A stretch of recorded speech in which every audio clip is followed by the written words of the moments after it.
자, 금요일장은 채권 시장 얘기 들어보면서 한번 또 정리를 해보겠습니다. 신한투자증권의 박민영 연구원이십니다. 안녕하십니까? 네, 안녕하십니까. 네.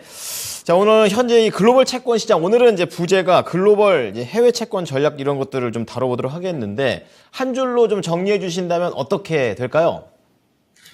네, 이번 주 채권 시장은 금융위기급 변동성을 겪었다라고 정리해 볼 수 있는 것 같습니다.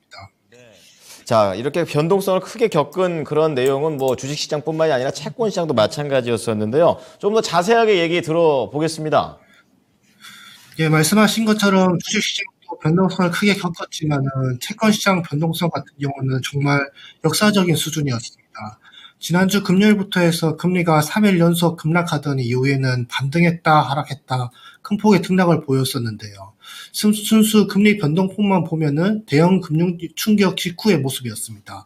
미국 국채 2년물 금리 기준으로 보시면은 하루에 60bp, 이틀에 걸쳐서는 89bp까지 빠지기도 했었는데요. 이게 1987년에 10월에 있었던 블랙 먼데이 수준이었습니다.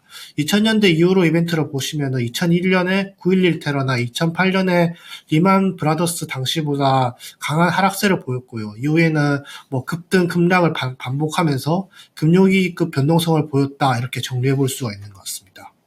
네.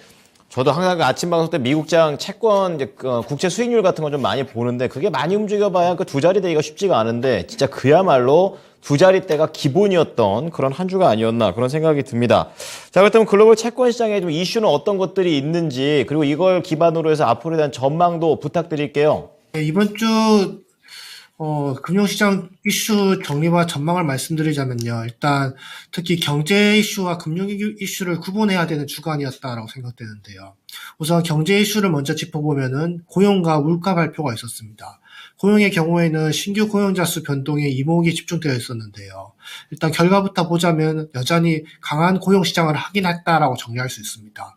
2월 신규 고용자 수는 31만 1000명이었는데요. 이게 시장 예상치를 한참 상회했고 1월 고용 지표도 50만 명대 유지하면서 1월 고용 지표가 계절성 때문이 아니라 그냥 강했다라는 것을 확인할 수 있었습니다. 국채금리 관점에서 보시면은 이제 물가의 근원이 되는 고용 시장 강세는 결국 채권의 약세 요인으로 구분할 수 있는데요. 그래도 긍정적으로 볼 수 있는 부분이 있었습니다. 이게 고용시장을 섹터별로 나눠서 보면은 서비스업 중심으로, 그리고 서비스업 중에서도 저임금 섹터 중심으로 증가세가 지속되는 상황이었습니다. 고용의 수요가 저임금 노동자 중심으로 유발되고 있다고 볼 수 있는데요.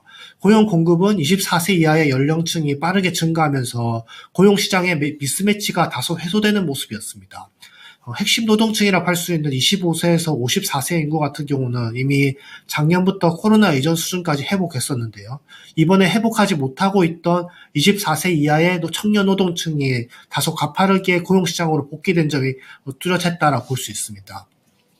이는 긴축의 영향도 있겠지만은 이게 학자금 대출 탕감 정책에 대한 제동이 걸린 영향도 있다라고 볼 수 있는데요. 작년 말에 미국 연방 대법원에서 바이든 정부가 제공하는 학자금 대출 탕감 정책은 위헌이라는 판결이 내렸습니다. 이게 24세 이하의 청년의 고용시장 복귀로 연결됐다 볼 수 있고요. 이렇게 고용 공급이 증가하다 보니까 이제 시간당 임금 상승률을 둔화되는 모습을 보였습니다. 이는 인플레이션 압력 을 완화하는 경로로 연결되기 때문에 채권 시장 입장에서는 긍정적으로 볼 수 있는 부분이었습니다. 분명 경제 지표들은 여전히 3월 FOMC에서 더 강한 긴축 그리고 시장금리 상승으로 연결될 수 있는 내용들이 우위에 있었다라고 보이는데요. 그러나 현재 시장은 당장 확인되는 경제 지표는 싹 다 무시하고 있는 상황입니다. 금융 펀더멘탈에 대한 우려가 확대됐기 때문인데요. 이게 시작은 SVB 파산 때문이라 볼 수 있습니다. 우선 금융 중립금리에 대해서 먼저 말씀드려야 할 것 같은데요. 이게 실물 경제에서 긴축과 완화의 기준이 되는 금리를 중립금리, R스타라고 합니다. 근데 반면에 금융시장에서 자산 가격의 가열과 경색이 기준이 되는 금리를 중립금리를 R 더블스타라고 하는데요. 이게 2008년 글로벌 금융위기를 거치고 나서 장기간 완화적인 통화정책을 단행한 탓에 금융 중립금리의 경우 실물 중립금리보다 낮게 형성되어 있다는 의견이 지배적이었습니다. 물론 이 레벨에 대해서는 정확한 추정은 어려운데요. 이게 이번 SVB 사태가 터지면서 금융 중립금리를 완화하게 이제 어느 정도 확인하게 되는 이벤트였다라고 볼 수 있습니다. 이렇게 금융시장 이슈가 불거지면서 지금 시장에서는 이제 연준이 더 강한 기준금리를 단행하지 못할 거라는 인식이 좀 빠르게 확산됐고요. 올리더라도 금융 충격이 더 심화되면서 실물 경제까지 연결되어 결국 침체로 빠질 것이라는 예상이 시장금리 급락을 유발했다, 이렇게 정리해 볼 수가 있는 것 같습니다. 네, 여기서 다음 주 전망까지 이어서 말씀드려 보겠습니다. 우선 다음 주 가장 중요한 이벤트는 결국 3월 FOMC입니다. 분명히 3월 초만 하더라도 이제 25bp 인상이 지배적인 상황이었었는데요. 이게 3월 중순에 파월 연준의장의 청문회 이후에 빅스텝 가능성 시사로 50bp 인상 가능성이 우위를 점했다가 지금 다시 SVB 사태로 인해 가지고 동결 가능성까지 부각되고 있습니다. 이렇게 시장에서는 3월 FOMC에 대한 전망이 지금 굉장히 분분하게 갈리고 있는 상황인데요. 일단은 저는 이제 25bp의 가능성이 좀 더 우위에 있다라고 판단하고 있습니다. 일단 연준에서 BBFP라는 다수의 정책 등을 통해 가지고 현재 금융시장 안정 장치를 좀 마련한 상황이라 볼 수 있고요. 그리고 어제 ECB 같은 경우도 빅스텝을 결정하면서 금융 안정성에 대한 우려보다는 물가에 집중하는 모습을 보여줬었습니다. 때문에 단기적으로는 금리 인상으로 인해 가지고 시장 금리는 다시 하락폭을 되돌리는 모습이 나타날 수 있을 거라고 보고 있습니다. 그렇지만 지금 긴축이 지속될수록 이제 경기 침체 가능성은 더 바라보게 된 것 같고요. 이 때문에 기준금리를 더 올린다고 하더라도 시장은 침체 우려로 인해서 금리가 크게 오르기보다는 상승이 좀 제한되고 시간이 지날수록 하방 압력이 좀 더 지속되는 흐름이 나타날 가능성이 높다라고 보고 있습니다.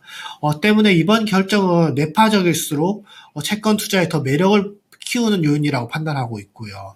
시간이 갈수록 이게 단기적으로 금리가 조정될 수 있겠지만은 듀레이션을 확대하는 전략, 즉 장기물 국채 비중을 확대하는 전략을 고려해야 되는 시기다라고 생각하고 있습니다. 반면에 만약에 연준이 기준금리를 동결을 한다면은 이게 좀 더 시장금리 경로에 있어서는 좀 더 복잡해질 가능성이 높다라고 생각됩니다. 분명 동결 자체는 기준금리 인상 종료라는 교과서적인 채권 투자의 호재로 해석할 수 있는데요. 처음에 말씀드렸다시피 현재 고용시장이 여전히 강하게 유지되고 있기 때문에 인플레이션 압력이 다시 지속될 수도 있다고 판단됩니다. 만약 동결로 인해 가지고 금융시장 안정성이 확보되면은 오히려 시장은 다시 한번 이제 인플레이션에 대한 우려 넘어갈 것 같고요. 이는 시장금리 상승 재료로 해석할 가능성이 좀 다분하다고 생각됩니다. 때문에 이런 시나리오에서는 다소 보수적인 채권 전략을 가져가야 된다, 이렇게 정리해 볼 수가 있는 것 같습니다. 네. 자, 앞으로에 대한 FOMC를 앞두고 0일 때 그리고 25일 때 어떻게 해야 될지 말씀을 해 주셨습니다. 이러한 내용들을 잘 들었습니다. 감사합니다. 네, 감사합니다. 네. 자, 오늘 채권 플로우는요, 신한투자증권의 박민영 연구원이었습니다.